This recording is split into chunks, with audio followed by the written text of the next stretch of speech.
Hi guys, welcome back to Kpop Talks. I'm your host, and today we're gonna review some songs that have came out in the third week of March, all the new comebacks about the more interesting groups, solo artists, and whatnot in Korea. So let's get right into it. It's early in the morning.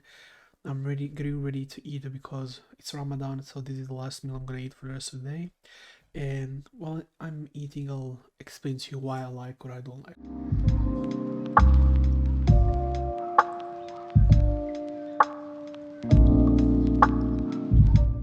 First song is Jinee with Addicted. She's an artist that I didn't really know anything about personally.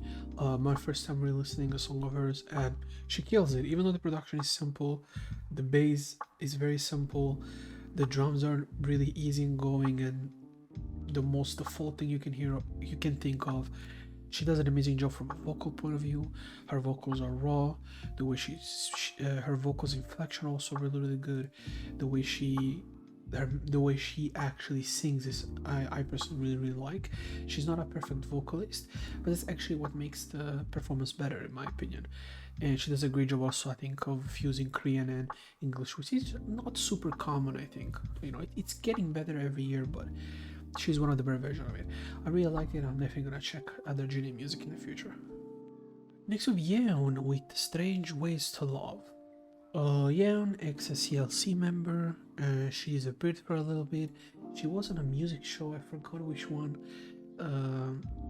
before leaving the company. Then she released a little bit of music on her own. She did a feature with SUNMI towards the end of last year, and it was good. And one thing, maybe if you don't know enough about YEEUN, is YEEUN used to be the rapper in her group, and it's cool to hear her actually sing and sing well and have a quality vocals in this song as well. It's a very simple production as well. Here we're not getting anything crazy. It's more of that I like to call it morning pop music. It's supposed to get your day going, set you up for the rest of the day. She does a good song, a good job, I think, and the song overall I personally really enjoy. And next we have Bobby with Drowning featuring Soul. This is a decent song by Bobby again. Like I said, you can hear his vocals have improved a lot. Soul gives a perfect performance as always, and she brings a completely different vibe than he does. The song is simple. It's that classic pop music that everybody does when they want to just release some generic shit. But again, the performances of Soul and even just a certain degree of Bobby make this song original in its way. Again, it's not a song that I'll personally go back to, but give credit where credit is due. I think he has improved a lot as an artist. You can hear it, you can feel it. This is not the same Bobby that was in 2020. This is not the same Bobby of 2017 where he was simply a rapper. Now you hear an actual artist who has improved a lot. Still a little bit too edgy for my personal way of looking at things. I don't know how true this image of him truly is artistically, but I mean, he's doing it, I think, a decent job at it. Next we have Moonbyul Plus, which is the unit formed by Moonbyul and Solar with Chico Malo. Now this song I think is good overall. I think as always Solar and Moonbyul fit with each other very well. Moonbyul's vocals are good, Solar's vocals are amazing, Moonbyul's rapping really it's always quality like she normally does. The song overall is enjoyable. Definitely do think the chorus is a little bit too generic. Don't get why it's called the Chico Malo, but I mean, it's always the thing that MAMAMOO likes to do, give these weird ass names for songs. Overall, it's a good song, I would say. But for me personally, the chorus takes the song a little bit down. I wish they put more effort in a more interesting chorus, specifically in this version of the song, which wants to be a little bit more traditional Korean in that sense. Wish they push that to be the case also for the chorus as well. Next is NMIXX with NMIXX with Love You Like This. Quality song in my opinion. I really like it. I like how they bring all the best out of 2000 girl groups, things like Spice Girls and Pussycat Dolls and stuff like that, and they bring the best version of that. I think probably this song has the best pre-chorus of the year as of now. It's very memorable. It stands out. It's easy to remember, and I think it goes perfectly into a chorus that is completely different. Overall, a good song by NMIXX, and again, they're doing great, but that fucking debut really killed their momentum, you know. Yeah, terrible mistake by JYP. I'll never get tired of saying that, I think. Next we have YEEUN with Dash. Super generic. I mean, what do you want me to say? Like, again, what am I supposed to say about a group that doesn't do anything interesting, anything different? They're just a copy of the copy of the copy at this point, you know. And this is the biggest problem with boy groups, I think, right now, because there's no way you can listen to a boy group, regardless who they are, and be satisfied with what you hear. None. So I'm not satisfied with what I hear here. I hear a group that it's very forgettable, not good in my opinion, and this song unfortunately is not good. Why would I listen to an YEEUN song doing a bad copy of a Stray Kids, a bad copy of a certain type of Monsta X music, a bad copy of a certain NCT song? Why would I listen to this when I could listen to these other groups that are the original and they do it better? Why? There's no reason. And I think this is one of the biggest problems with K-pop right now. Boy groups doing this bad, even new boy groups, and then you have groups like 50/50 and Triple S that push the boundaries of what K-pop is supposed to be about. You know, interesting, you know. Next we have CRAXY with NUGUDOM. Overall, I personally really like this song. Now, if we're talking from an objective standpoint, just looking at the song, I think to this day, from the latest singles, there's 3 or 4 singles, let's say, this has the most generic production, the most generic drop, the most generic chorus, but it also has the coolest lyrics in my opinion, because, you know, NUGU is the group that nobody knows about, right? They're the independent smaller groups, and the fact that they're proud of who they are, they're proud of what they do, you know, also saying, you know, we won this position, nobody else switches, we won this is who we are. NUGUDOM, right? This is our kingdom, being the small group that nobody knows, right? Or we're the independent small group, we're the kings of that. That's something you never hear in K-pop. So, you know, I'll let it slide that the production is simplistic and the chorus is not really interesting at all, but for the context of the song and what the message is behind it, I think the song being generic actually has a cool meaning, because the song has 1.5 million views in like a couple of days. Is that telling you something or not?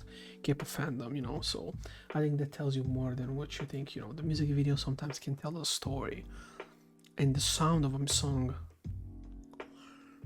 even though not the best from that specific group, can actually bring the best out of the meaning of the song at the end of the day. Next to JIMIN with like Crazy, really good song by him. Again, this is what I wanted from JIMIN. Set me free. Quality vocals, no weird distortions or for whatever reason auto-tune on his vocals, and just works. I think it was very, very good. Again, like I said, you don't need that much to make a good song in K-pop.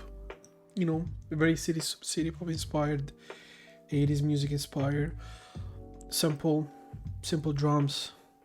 I think even the bass on this song is very simple, but they work. You know, they're even generic to a certain extent, but JIMIN is the star of the song the way he should be, and he made the best out of everything he had on this one to make the song the best possible version of it.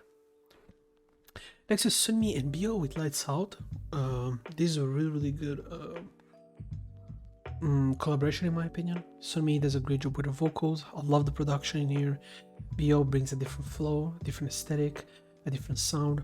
He tries to sing a little bit, not his forte, because SUNMI is a very, very good singer. But he does his best, and I think it works.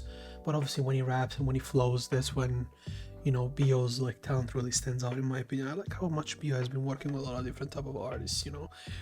He's really popular in Korea as far as I understand. And I remember looking at his Spotify last time, you know, and he almost has 1 million listeners, you know. That's pretty rare in Korea, I think, for a rapper. So give credit to him. He has moved intelligently. His decision making in terms of selections of who to collaborate with has been very, very smart, and his music himself, his own music has been good. So overall, I'm happy for BO. I'm happy for SUNMI. I really like the song.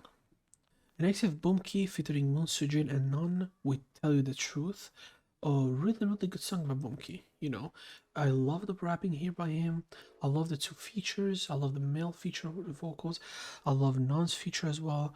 They bring a completely different vibe. Non has a great vocals, soulful, very R&B-ish, and she does a great job. The song is really, really good, and the lyrics, I read them, they're also very good. So give credit to BUMKEY. You know, I haven't heard a song from BUMKEY in a long time, and it's cool to see him at least still making music after all this time. So overall, it's a good song. And last but not least, we have Wonstein with Single. Wonstein is one of the most standout artists, I think, in Korea, out of the newer artists the last couple of years. And this song really represents what I think about him, because even though this song is very simple, the chords are very simple in this song, the production is left to a minimum because Wonstein needs to really shine in this song. The vocals are amazing, the music video really fits with the vibe, even the song itself, because there's a point where the song really slows down and gets even a little bit more creepy, and he's the main like protagonist of that song, in fact the only one. And I really like the transition when he has this different type of singing, a little bit more scared and stuff like that. Overall, the song is great, and it's nice to see somebody like Wonstein doing whatever he wants and then goes and performs with and collaborates with super popular artists. Great song. I think it's a great way to end the week.